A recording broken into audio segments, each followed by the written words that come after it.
Death at the School, by Tara Hester. Copyright 2024. Tara Hester. All rights reserved. No part of this book may be reproduced, distributed, or transmitted in any form or by any means, including photocopying, recording, or other electronic or mechanical methods, without the prior written permission of the publisher, except in the case of brief quotations embodied in critical reviews and certain other non-commercial uses permitted by copyright law. Chapter 1. Parker went out for her run. The sun coming up on the eastern horizon was a sight that always heartened Parker and assured her of new, brighter beginnings. Life hadn't been easy after her son graduated from high school and went to college. Her marriage had been rocky for a few years. Nothing too extreme, but they were beginning to grow apart. And with Mark, her son, away, things had become increasingly dull around the house. A true salesman, Peter, her husband, started staying out more and took every opportunity to travel. Parker tried to push all the thought about her dwindling relationship with Peter and began thinking about her new office. She had managed to get the office furnished in the strip mall near her house. This allowed her to get back home every couple of hours to look on Benji, if he didn't accompany her to the office. It had been some time since her last case when Rita her asked to look into her doctor husband's suicide. Parker was a step closer to getting her PI license, and was preparing to get the documentation done from the state authorities. She already had a law degree, and was ready to appear for the 2-hour exam conducted by Bureau of Security and Investigative Services. Completing her morning run, which was getting more intensive every week, Parker and Benji made their way toward the house. Peter was sitting at the breakfast table pouring a cup of coffee. Parker kissed him on the cheek. "Welcome back, stranger," she said as she filled herself a glass of grapefruit juice and sat on the other tall stool. "Can I have some home-cooked breakfast, please? It has been a harrowing overnight flight," Peter said in a somewhat irritated tone. "Sure, Peter, give me a few minutes." Parker ignored the curtness in his reply, determined to not start a fight early in the day. "Why don't you take it slow and cut down a bit on traveling?" "And do what? Sit around the house looking at you, crack the next big case? Can't stay away from the limelight, can you?" "Not fair, Peter. I gave up my job to make things work," said Parker, rejecting his allegations. Peter got up from the breakfast table and went up the stairs.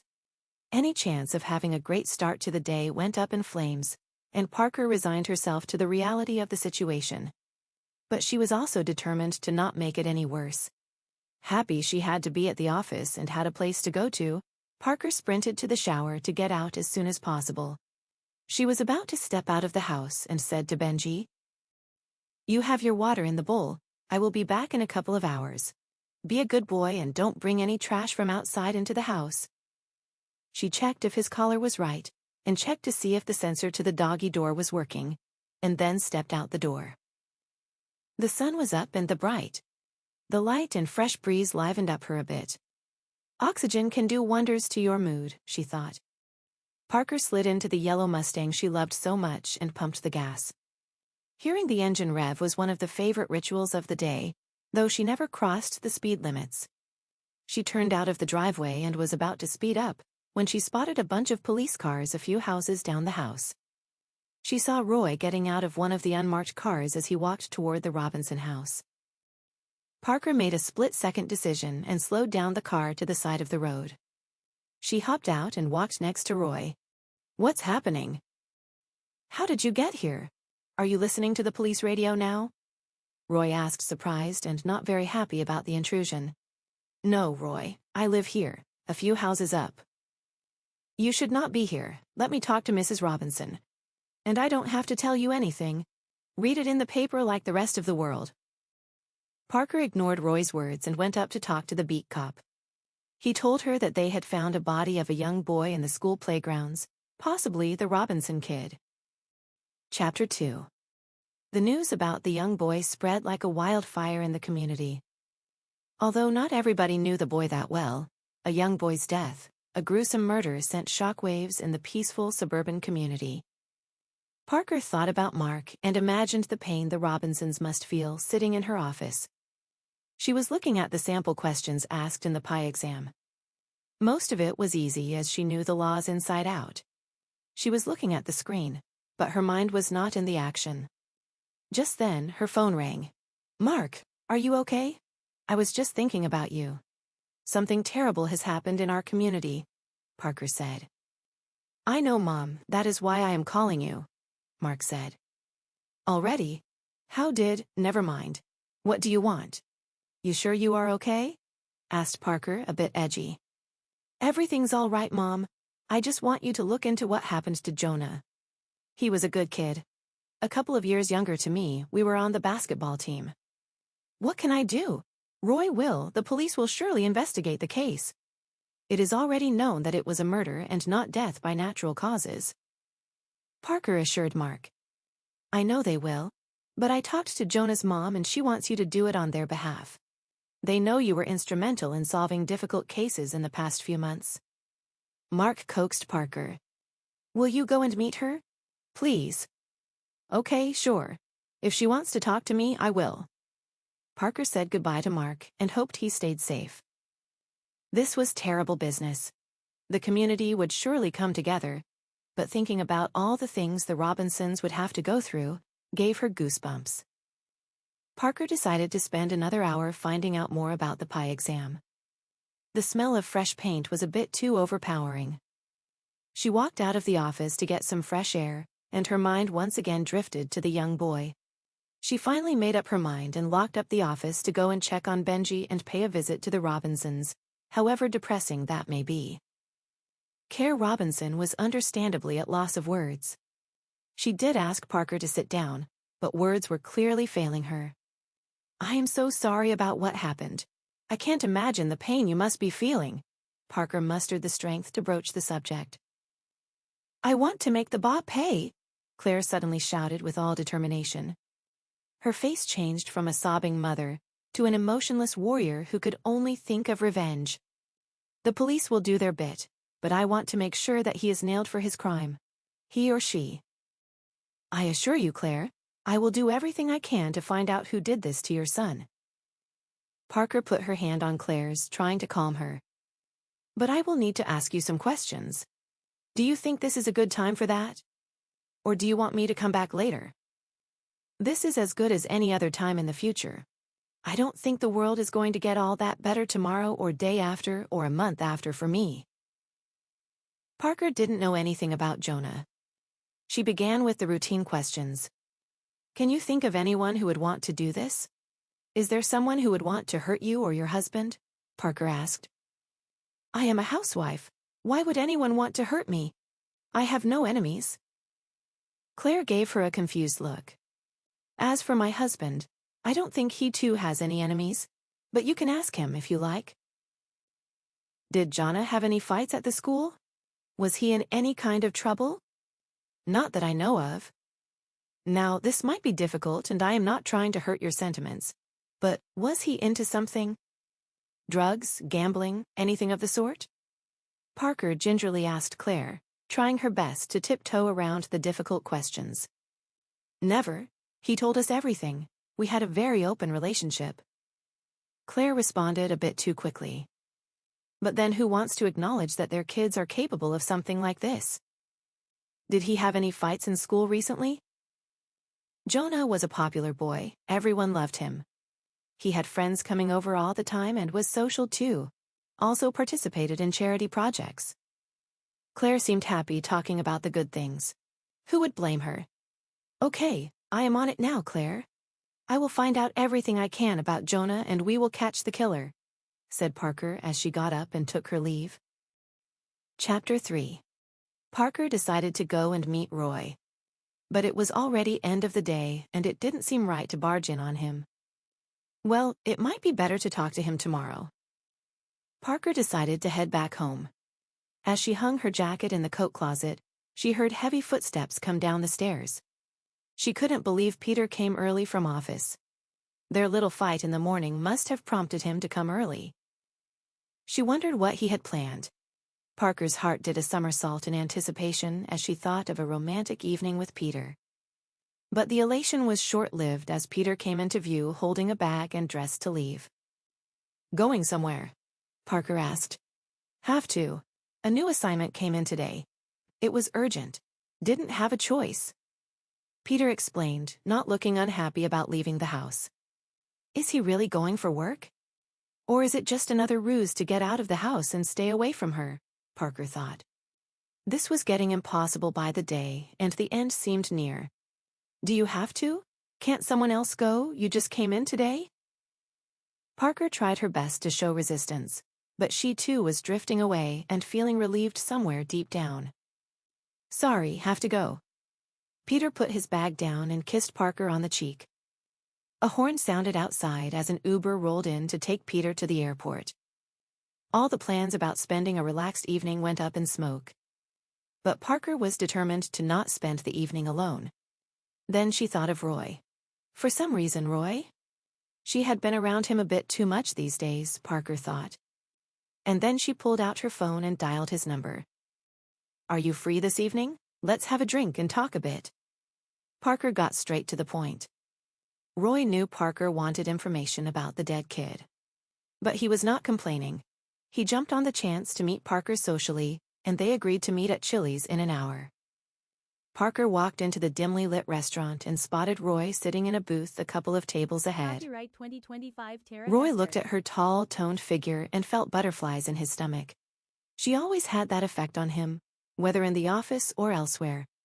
Today, it was all the more pronounced as Parker walked toward him in a bright little yellow dress. This was the first time that they were meeting socially, out of his office, and Parker was dressed for the occasion. He stumbled as he got up and asked Parker to sit. You look great, Roy blurted. Parker gave a shy smile and thanked him. She needed it, and it made her happy. So why are we meeting? Roy came straight to the point. I really needed to get out and couldn't think of any other friend to call. And I also had to talk to you, Parker said. Thought as much. But my answer as always is the same. Can't say much, and we haven't begun yet, Roy explained. The kid was hit with a baseball bat, but there was nothing around where he was found. So we don't have a weapon. We will get more once the ME sends a detailed report. Terrible, isn't it? Hard to imagine what Claire must be going through, Parker commented. Did he have any record of any sort? You know, getting mixed up in some harmless vandalism or something similar. Not that I know of, at least nothing in the database, but I will ask around and check if he was warned off or anything. Roy made a mental note of spreading the word about the boy and asked all to report if they remembered anything. It is more likely to be someone at the school. Kids. They are capable of doing stupid things. It all looks like a spur-of-the-moment thing. How's your pie preparation? Not that you need any help, Roy asked. You already know answers to those questions and much more. I am almost there. Will appear for the exam soon. And what about a gun? Do you want to carry a firearm? You will need training and license for that too. I am not sure I want to carry a gun. It is more trouble than help. You know what they say. It is easy for a real criminal to use your gun on you if you are not trained. Parker didn't really believe in violence. She had become a prosecutor to put the bad guys away legally. Guns might have their advantage, but she preferred to stay away for now. So you will tell me if there is anything new, Parker asked. Why don't you come around when you have something that might help the investigation, and we can work toward putting the bad guys away? Roy kept the door open for future meetings without hurting Parker or saying no to her face. They finished their drink and decided to call it a night. Roy escorted Parker to her car and saw her speed away in her yellow Mustang, and once again felt that sinking in the pit of his stomach. Chapter 4. Parker rolled into the school lot and decided to head toward the principal's office. She knocked on the door and walked in. Come, Parker, how are you? It's been some time. The principal and her old teacher greeted her.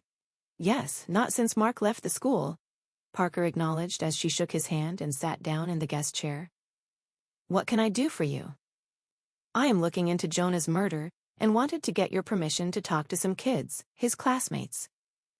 Sure, you can, as long as they agree to talk to you. We too want Jonah's killer caught. He was a bright kid and a star of the basketball team. Did you get any complaints about him? Or any fights he got into? Parker asked. Not that I know of, but you can also talk to his teachers and his coach about that. Parker thanked the principal for allowing her to talk to kids and teachers, and went on her way to find some. She decided to wait outside the classroom for the kids to come out. The class bell rang and kids poured out into the hallway. Parker spotted one she had come across at Jonah's house the other day and went to talk to him. Hi, you are Jonah's friend, right? I saw you at his house. Parker broke his stride as he was walking to the next class. Yes, I am, Ted, he replied. I am Parker. I am investigating what happened to Jonah on his mother's behalf. You don't have to talk to me, but I would like to ask you a few questions. Sure, I am happy to help. Was Jonah in a fight with someone here at school? Parker began with her questions. No, not that I know of. But he could have pissed off a few kids. Jonah was popular, and he liked to be on stage, you know what I mean? Ted paused, as if trying to remember more about Jonah. He was not mean, but he could be a jerk. Did he have a girlfriend? Parker asked. Kids this age almost always have a girl or guy troubles. Duh. He had many. Didn't stick to anyone. He was popular, remember? Parker thought the kid was losing patience. She decided to let him go and walked to the coach's office. But then she was stopped by a girl. You wanted to know if Jonah had enemies? She asked Parker. And you are? Parker asked her. That is not important. Jonah was a jerk. He angered many kids who he picked on every day. I also heard a girl talk about him dumping her. She was very upset. What was she saying exactly, do you remember? Parker asked, interested in this new perspective. She was complaining that they had an agreement, and that now he had left her in the lurch. The girl walked closer and dropped her voice to a whisper, and it was hard to listen to what she had to say in all the background noise in the hallway. I heard the girl even mentioned how they had planned their baby, and now he wanted to get out of it, she said, looking around to check if anyone was eavesdropping. Do you know who the girl was? Parker too began talking in a hushed voice. I don't, and I can't tell you anything more about it. The girl suddenly became afraid and started to walk away. Parker had an urge to follow her and stop her, but she decided against it. It would gain unnecessary attention in the hallway if she pulled up the girl and began questioning her. She should talk to more kids, she thought. Kids that did not see Jonah just as a star player. Perhaps he had enemies on the team too. Parker decided to walk to the coach's office and talk to him a bit. She knocked on his door and introduced herself. Mark was an athlete, but this coach was new, and Parker had never met him. He was well into his 50s, and more of a father figure to kids than anything else. Do you know if Jonah had any fights with the kids on his team, coach? Parker got to it straight away. No, everyone on the team loved him. The kid was smart and helpful to others. He gave tips to the new recruits on how to improve their game. He was a good leader, never heard any complaints about him, the coach replied. But you can talk to his teammates. We meet every evening for practice, why don't you drop in then? That was his way of saying goodbye and don't bother me. Clearly, the coach didn't want to think ill of Jonah. With conflicting reports about Jonah, the possibility of enemies at school definitely looked like an important lead. But how do you find that one person in a sea of kids? And then there was this bathroom conversation about a baby. Chapter 5. Parker decided to head for her weekly lunch meeting with Lorna. Once BFFs, Lorna and Parker had drifted apart after Lorna's misadventures and brush with the law as a teenager. A nerd with a genius IQ, Lorna had been arrested by federal agencies for breaking into government databases. But she was reformed, and now worked as a consultant for the government and other corporations to assist them in protecting their digital infrastructure.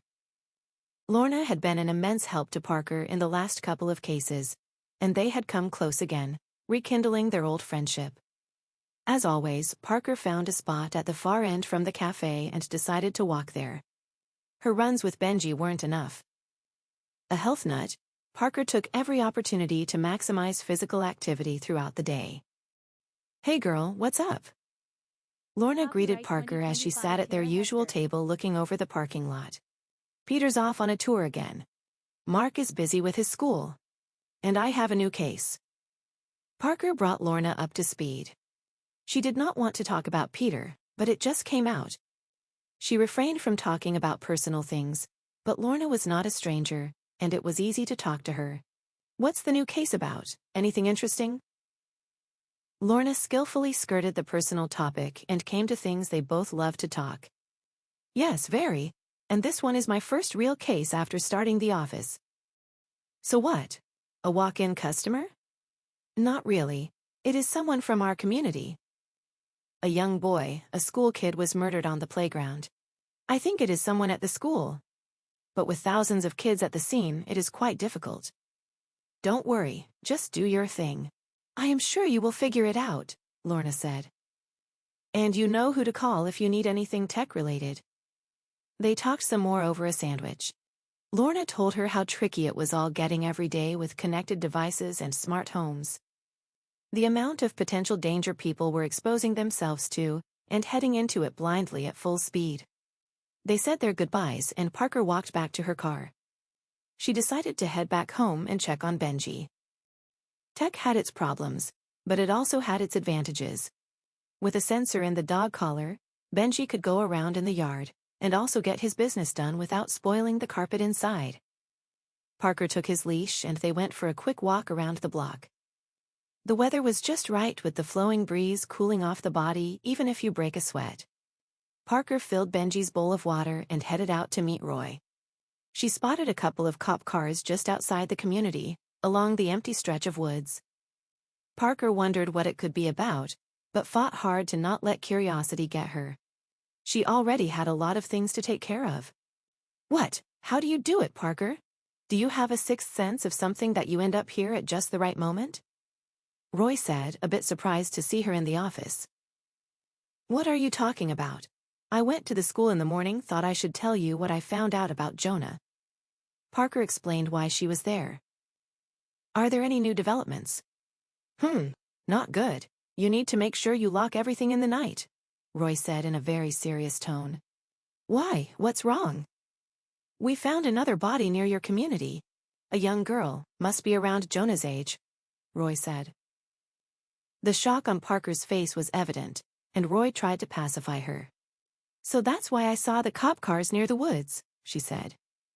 Yes, they are still scanning the area to look for any evidence. It looks the same. Hit on the head with a baseball bat.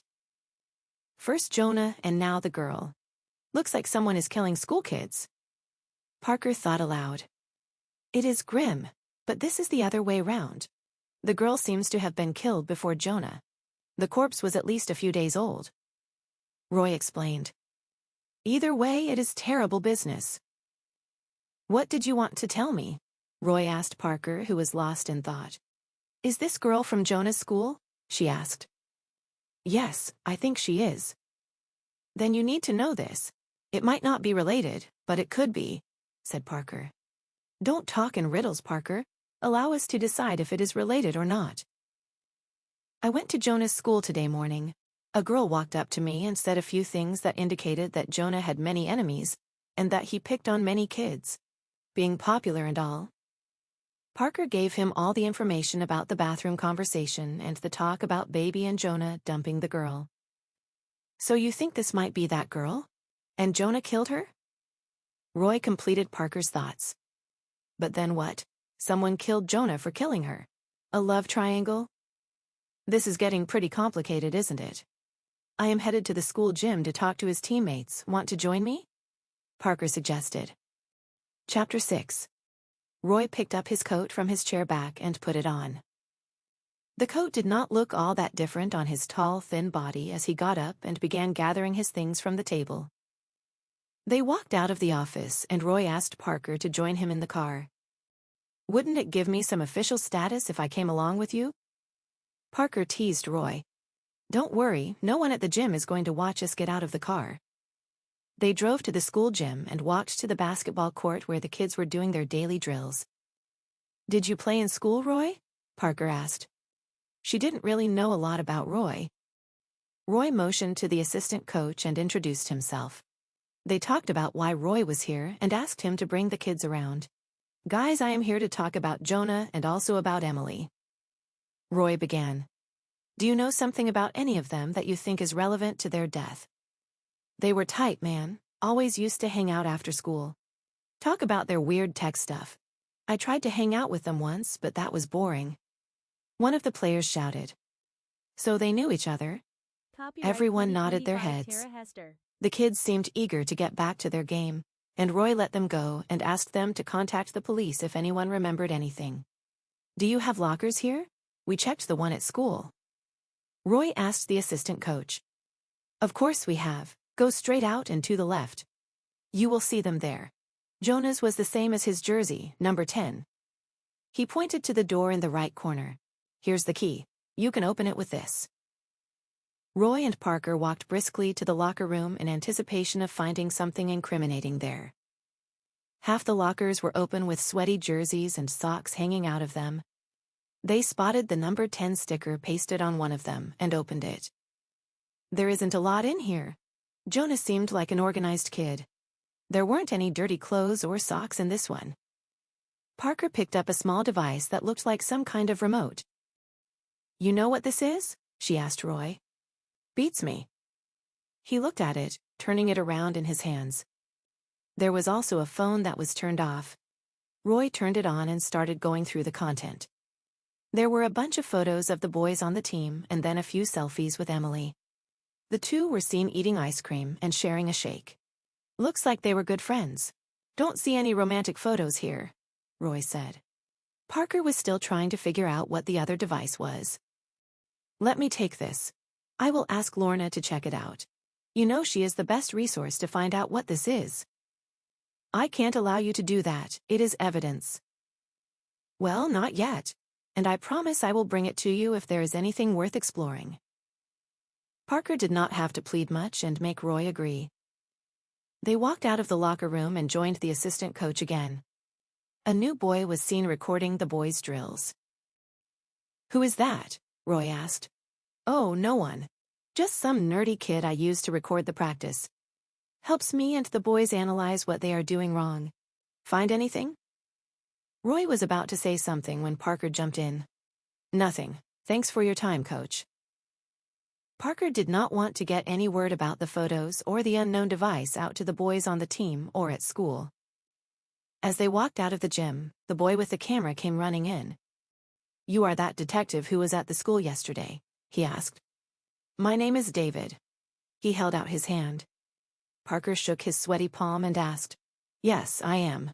What do you want to talk about? Heard you were asking about if Jonah had any enemies.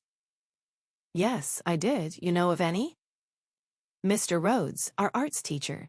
Jonah and his friends pulled a prank on him a couple of months back. He was very angry with him. Even threatened to kill him if he did it again, after the class. I was there. I heard him say that. And you remember this after 2 months? Asked Parker, not believing the kid. Look, I get bullied every day. And listening to a teacher say something like this was very traumatic for me. Who can I turn to if teachers start threatening kids now? He looked visibly distressed and went silent. Parker thanked him for the information and sent him on his way. Jonah was popular, and it came with its problems. First the girl, and now a teacher. She had to talk to this Mr. Rhodes and even the principal again. Chapter 7. The local papers and the news was abuzz with the body of the girl found in the woods.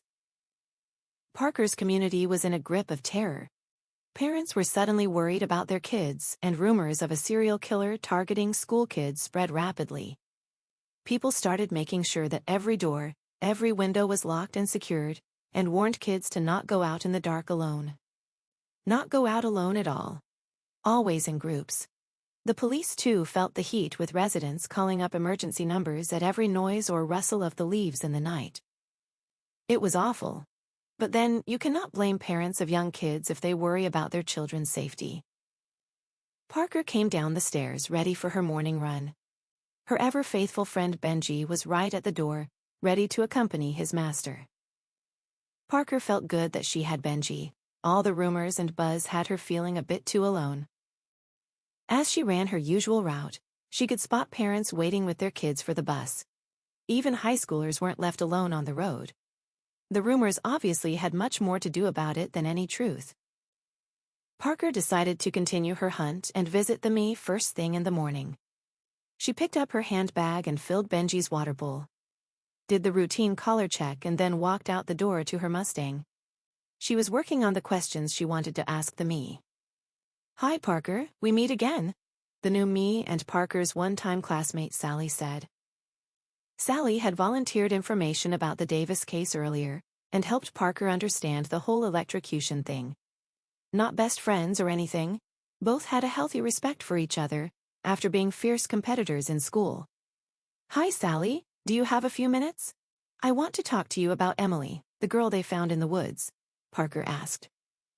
Sally put down her glasses and gave her full attention to Parker, now sitting across her desk. "Yes, sure. She was killed the same way as that other boy. Can't confirm if it was the same bat, but could be. The wound is quite similar, and even the angle. The killer must be tall." "Thanks, Sally. But there is one other thing that I need to ask you. I don't know if you guys check this as a routine, but can you tell me if the girl was pregnant?" Sally smiled. "We do check that when a young girl shows up in a body bag. No, Emily was not pregnant." Parker talked to Sally a bit more about the similarities of the two murders, and the possibility of a serial killer did not seem that alien now. Another victim, and we definitely have a serial killer on our hands, thought Parker. She said bye to Sally and then headed to the next important and urgent task of the day: meeting Lorna.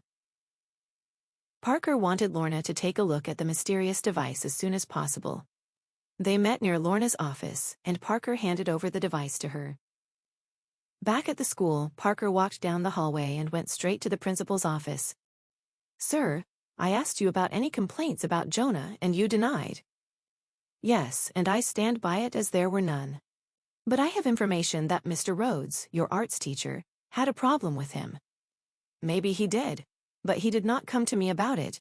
"Careful, Parker, don't imply things you cannot back," he shot back. "I apologize. I did not intend to accuse you of anything.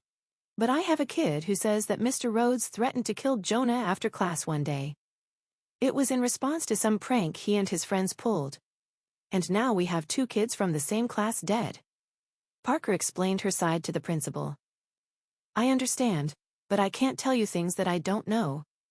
The principal picked up his phone, asked Mr. Rhodes to come and join them. "Did you have an argument with Jonah, Mr. Rhodes? I have a complaint against you," he asked the arts teacher. "It was nothing. The kids pulled a prank and I warned them not to do it again," Mr. Rhodes responded casually. "And did you threaten Jonah that you will kill him if he did this again?" "That is ridiculous. I did no such thing. I have a kid who says he heard you say these exact words." "Then he is lying. I don't know what his motivations are, but this is completely false." Mr. Rhodes rejected the accusation with force as the implications of it slowly dawned on him. "I would never hurt kids. I have been here for years. I have never laid a hand on any kid, you know that." "Thank you, Mr. Rhodes, that will be all." Principal dismissed the arts teacher. "See, I told you.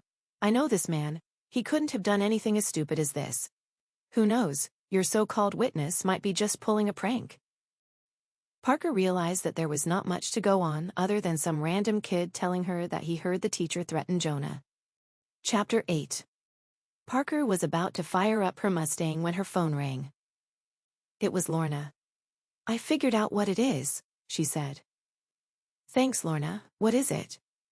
"It is a remote control for a camera. A camera that is usually mounted on toy UAVs, you know, drones that you can fly around and capture aerial views." "Why would he have that?" "Could be a hobby. You will have to find out where the rest of his apparatus is. The camera itself, and then there must be a drone that he must be flying around. Check his home," Lorna suggested. "And if you need any more help, you know where to find me. Gotta go." A camera remote. Or a remote-controlled camera to capture videos and photos? Was this kid into something shady? People have huge privacy concerns. If he was taping kids at school or teachers. She started the car and dashed back to Mrs. Robinson's home. "Hello, Parker. Do you have something for me?" Claire still looked puffy, and it was evident that she was still crying a lot. I am sorry, Claire, they are just theories. But I am on it. I came here because I wanted to look at Jonah's room, if that's okay, Parker asked. Sure, we haven't touched anything. Come on in, I will show you to his room. Parker followed Claire to Jonah's room. It was as organized as his locker. And if he was that organized, everything must have a place. Parker went through his chest of drawers and found nothing of consequence. She then raided his closet, looked behind the clothes, up in the boxes on the top shelf, still nothing. If Jonah was flying drones, why wasn't it here? Did Jonah fly planes? Parker asked, looking around at the plane models hanging from his ceiling. Yes, he did. He loved those planes. Wanted to join Air Force, Claire said with a slight lump in her throat. Used to keep them in the garage, always working on tweaking them to fly higher. Can I look at them and also his computer? Parker thought it was best to look at it now than disturb Claire again. Sure, you can take that. Follow me. I will show you his planes or drones or whatever they are called now. Parker followed Claire to the garage. Claire pulled on the light, and there it was, sitting neatly on a shelf along with the device that controlled it. Parker hadn't seen these before, but she knew what she was looking for. Turning it upside down, Parker spotted the small camera taped to the bottom. She pulled the tape and took out the camera. I will take this with me, Claire. Need to examine what's on it. Take whatever you want. Just find the killer and prosecute him to maximum. That is all I care about, Claire said as they walked out of the garage through the retracting door. Parker didn't waste any time and called up Lorna. They decided to meet in a few minutes at Parker's home. Come in, Lorna. I have been waiting for you. Sorry I had to take you away from work, Parker said. Don't sweat, Parker. This is important. We have 2 murders on our hands and a murderer on the loose. Lorna was hooked on to the investigative tasks, and it was a welcome change from the routine work for her. I can sit late and do what I do at night. I can tell you what that is, but then I will have to kill you, she said in a very dramatic style, and they both had a goof laugh. Parker showed everything she had gathered from Jonah's room and the garage. Lorna looked at the tiny camera and said, This must be transmitting to a remote location. There is no storage on this one. Good that you got the laptop. Let's see if there's something on it. She opened the laptop and was relieved to find that it was not password protected. Here it is. This looks like all the photos and videos recorded by the remote camera on the drone. This looks awesome, doesn't it? She said, looking at the aerial view of the community. There were photos of geological formation around the town and views of the main buildings and monuments. Okay, so we know that he liked to record stuff and take photos and do what? Parker thought aloud. These are a gold mine. Aerial views and drone videos are a hot thing in photography these days. You can not only sell them to advertisers and companies who buy the footage, but also upload it to video site and make money. Lorna explained. Lorna opened the web browser and began to search through the history. If we are lucky, you will be already logged in Jonah, thought Lorna, as she feverishly went through the listed URLs. See this. What did I tell you? Here's his account on a popular video upload site. See, he has uploaded most of his videos and they have thousands of views registered. He must be making money out of this. But what has any of this got to do with his murder? Parker looked doubtful. Wait, go back, Parker shouted suddenly. These look like the woods around our community. What are you hinting at, Parker? What if he recorded something connected to that girl's murder and was killed for that, being a witness? Parker said. Chapter 9. The day turned into night as Parker and Lorna pored over the videos published by Jonah. Nothing related to the girl's murder surfaced. However, Lorna spotted something and called Parker. Here, take a look at this. Looks like our boy was trolled and bullied online. Lorna pointed to the comments section on the site. Looks like this guy wanted Jonah out of the site. See his comments. They are quite technical and about the quality of the videos. But he could be anywhere, Parker pointed out. That is true, but what if he is here? Lorna went back to the comments on the current video and others.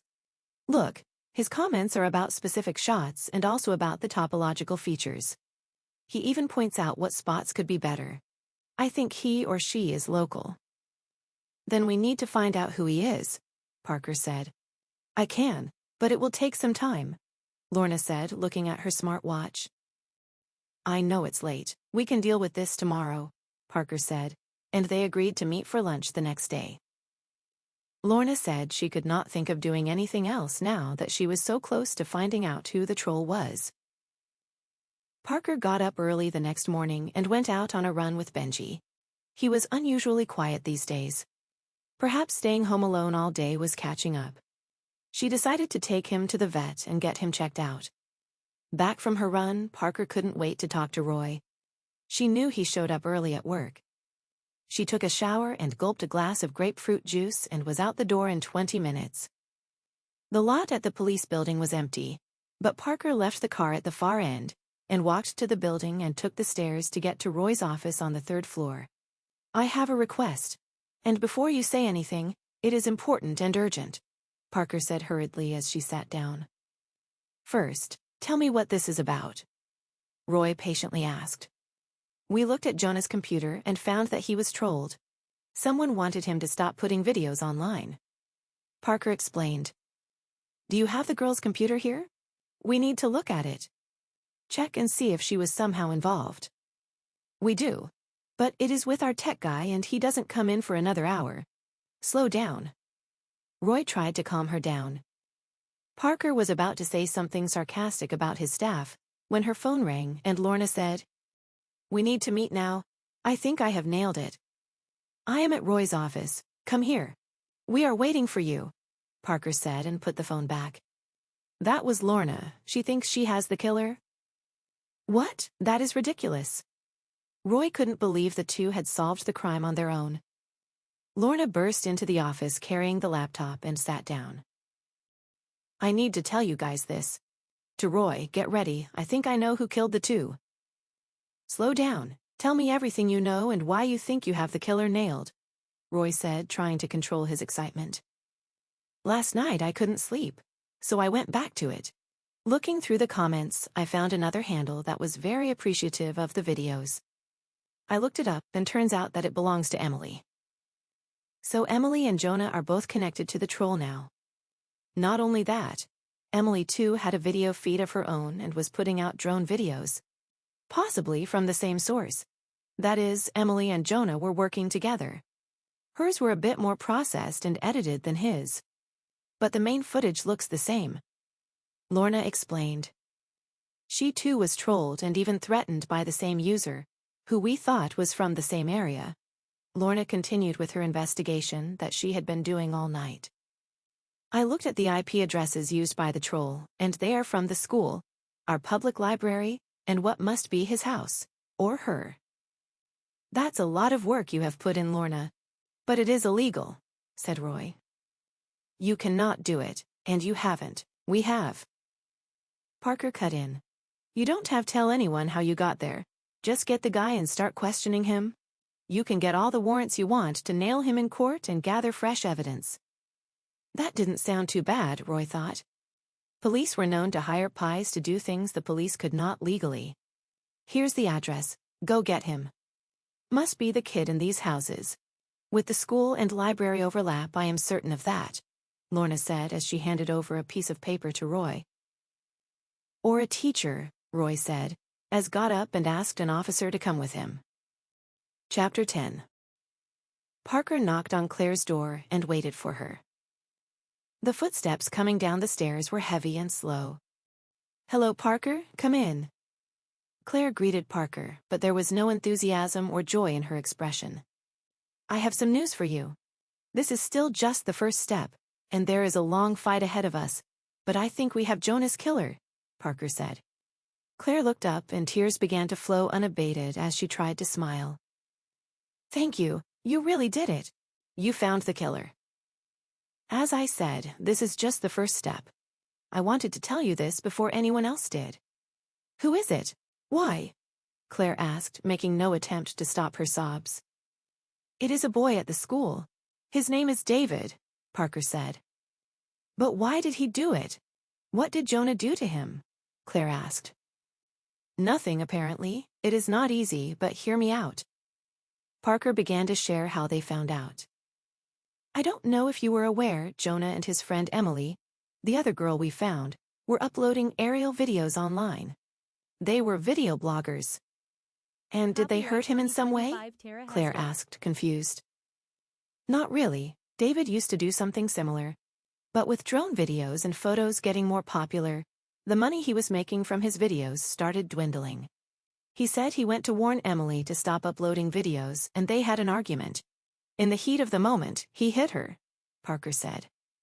But how is that related to Jonah? He heard the drone immediately after he hit Emily and thought the camera captured the whole thing. So he decided to stop Jonah from examining the video or uploading it online. The saddest part is, there was nothing on the video incriminating David.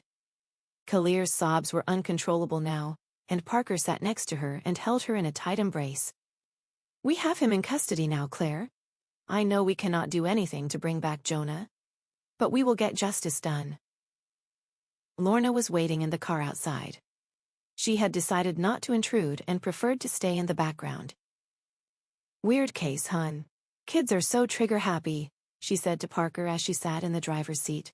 Hey, and whatever happened to that baby thing? Don't know. Emily was not pregnant. Maybe the girl heard it all wrong. Or perhaps the baby was the drone project Jonah and Emily working on. Parker tried to make sense of everything. Copyright 2025 The Tara end. Hester.